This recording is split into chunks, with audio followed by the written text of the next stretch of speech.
Okay. Next question. What is the platform of your campaign for First Selectman this year? Vision for the future. There are things that we still need to do in town. Now, number one, obviously we're staring down the state on potentially a budget crisis. Well, the state has a budget crisis. The town of Bethel may be hit by part of that. So right now, in fact, the meeting that I was just in when you came in today, Paula, was with our comptroller, human resources director, and deputy comptroller. They had already met with the school officials, and we are developing a step scenario on what to do if the state hits us hard with any kind of budget cuts. And I can't really give details right now because the severity of the cuts that we would go through depends on, obviously, on how much the state hits us. If it's a relatively minor decrease in aid, it's something that we could probably absorb without too much trouble, with some cuts here and there. If it's steep, especially if it hits ECS, you're talking about some very significant layoffs, possibly the possibility of furloughs, like cutting the town hall hours down to 4 days a week and reducing salaries that way. So you have a range of options that go from not so bad to reductions in service that our residents are going to notice and not be happy about. So we have to deal with that. But aside from that, we still have to keep moving forward with the things that we're doing. First and foremost, we do have to renovate those 2 elementary schools. And I know that people are going to say, well, if you don't know what the state is going to do, then how can you proceed with that? I have a couple of answers for that. One of them is that the state school construction bond is separate from the operating budget. So there will probably still be construction money as originally promised.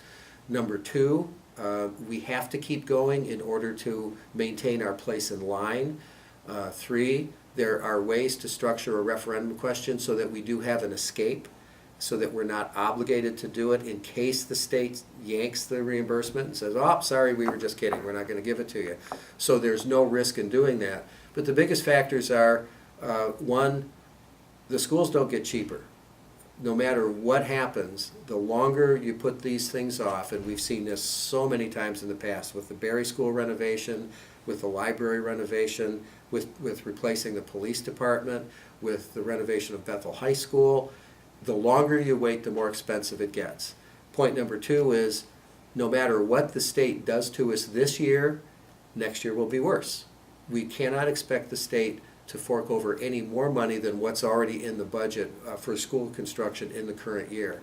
So bottom line, the town is going to have to become more self-reliant, less reliant on state aid, and that's going to probably involve some difficult choices in the future, depending on what the state does. But that's something we're going to have to look at. Now, one thing I will tell you is when I was elected in '09, the town had no long-term plan whatsoever. There was nothing on paper.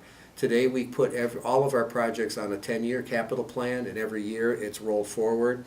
One of the things that I would like to do when I listen to residents, and again, a lot of this is driven by residents, they're not really that happy with the condition of our parks. I think that the time is coming in the near future where we need to take a look at that. I did put a budget request in the last budget season for $50,000 for a planning study. And really that was just designed to look at the assets we have and see how can we use them better, how can they be improved, what do the residents want to see. But we still kind of run our, and I'm not throwing our Parks Department under the bus in any way, shape, or form. It's a very, very small staff, and we still operate our parks as though we were a small village like we were in 1975. And a lot has changed. I think we could do a better job there, and that's something we have to look at within budgets, of course. That we can't go on a spending spree, but I hear from a lot of residents that they would like to see some improvements in how those parks are maintained and how useful they are, the versatility. Certainly we could use more of them. I don't see any land acquisitions in the future, but in terms of maybe developing land that we already have, like possibly at the Frank property, those are things that we should look at in the future to provide some more amenities to our town.